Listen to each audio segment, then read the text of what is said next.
अस्सलाम वालेकुम। आज मैं आपको बहुत ही इंपॉर्टेंट एक एग्जाम पॉइंट ऑफ व्यू से क्वेश्चन बताने लगी हूँ, जो कि है बेसिकली हमारे पास work done by the gravitational field. अब इसके मुताबिक ये है कि हम लोग सारे, आपको पता है कि स्पेस ऑफ अर्थ में रहते हैं, ठीक है। और इधर पे हमारे पास क्या होता है, एक फोर्स ऑफ ग्रेविटी एक्ट कर रही होती है, ठीक है। उस फोर्स ऑफ ग्रेविटी जो कि एक बॉडी पे एक्ट कर रही होती है अराउंड द स्पेस, उसको हम बोलते हैं gravitational field.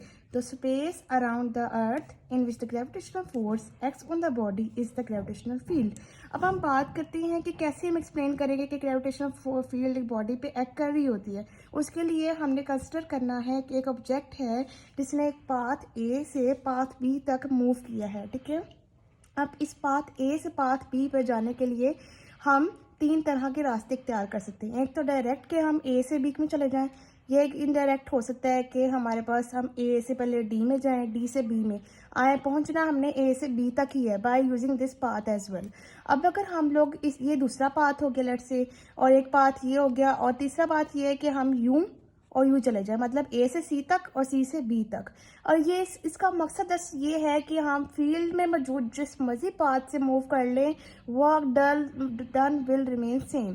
So let's discuss it. हमने कहा कि एक बॉडी है, लेट्स से अ बॉडी या ऑब्जेक्ट जिसने पॉइंट ए से पॉइंट बी तक मूव किया है। अब इस in the presence of the gravitational field you know that space जहाँ पे भी अर्थ है, अर्थ में ग्रेविटेशनल फील्ड होती है। तो फील्ड में in the presence of field हम डिस्कस कर रहे हैं। अब पहले हम बात करते हैं कि work done along the path A B वो क्या है। तो work done along the path A B को हम कहते हैं कि हमने स्प्लिट किया है into the A D B and the ACB। Let's discuss first the ADB pathway। ADB pathway हमने देखें ADB pathway, let's say कि हमने पहले ADB में जाने के लिए we will discuss about the work done about the AD।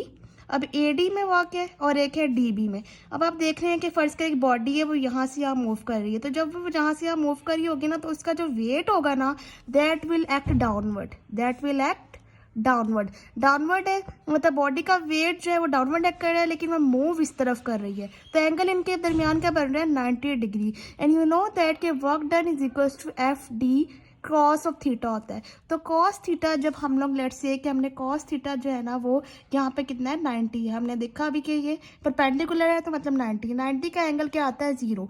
So let's say कि हमारे पास जो work done along the ADP था वो हमारे पास 0 है। अब हम बात करते हैं work done along the dB. DB में आप देख रहे हैं कि बॉडी जो है वो मूव कर रही है अपवर्ड, जबकि यू नो दैट के वेट एक्ट करता है डाउनवर्ड। ये बॉडी मूव कर रही है अपवर्ड, वेट कर रहा है डाउनवर्ड। एंगल इनके दरमियान क्या बन रहा है, 180 degree. And you know that कि हमारे पास जब 180 डिग्री का एंगल होता है तो कॉस थीटा जो है ना उस टाइम पे हमारे पास आता है -1। सो हमने ये कहा कि cos 180 क्या हो गया, -1। अब आपको पता है कि हमने यहाँ पे वर्क डन की जगह यूज करना है F d cos of theta. F की जगह यू नो दैट की वेट है, वेट किसके बराबर होता है, mg के। डी को लेट्स से कह दिया यहाँ पे h है एज अ होल, ठीक है। तो हमने कहा mgh आ गया। अब इस जगह पे हम -mgh क्यों लिख रहे हैं, क्योंकि हमारे पास cos 180 का आंसर क्या है, -1। सो हमने ये कहा कि -1 है और mgh है, तो क्या आया, mgh। ये हमारे पास 0 आया था, तो इन दोनों को सम अप किया तो हमारे पास पहले पाथवे का आंसर आ गया, दैट वाज अबाउट mgh। अब हम डिस्कस करते हैं कि इस ACB का पाथवे में क्या आता है। आपको पता है कि बॉडी लेट्स से कि मूव कर रही है अपवर्ड, जबकि उसका वेट कहाँ एक्ट कर रहा है, डाउनवर्ड। तो वो डेफिनेट सी बात है कि इस टाइम पे हमारे पास एंगल क्या आया है, हेयर हमारे पास एंगल फिर क्या है, 180 है। 180 है तो मतलब -1 है। फिर हमने वही mgh में हमने जो है वो पुट कर देना है, mgh माइनस करेंगे तो mgh आ जाता है AC के पाथवे में। अब हम बात करते हैं work done along the CB। अब जो CB है उसमें आपको पता है कि बॉडी इस तरफ मूव कर रही है, वेट क्या कर रहा है, डाउनवर्ड एक्ट, एंगल क्या है, 90 डिग्री। 90 डिग्री एंगल में आंसर क्या आता है, 0 आता है। सो हेयर वी पुट 0 और आंसर क्या आ गया, -mgh। तो मतलब कि पाथ 1 में भी -mgh आया, पाथ 2 में भी -mgh आया। Now we will discuss the path 3।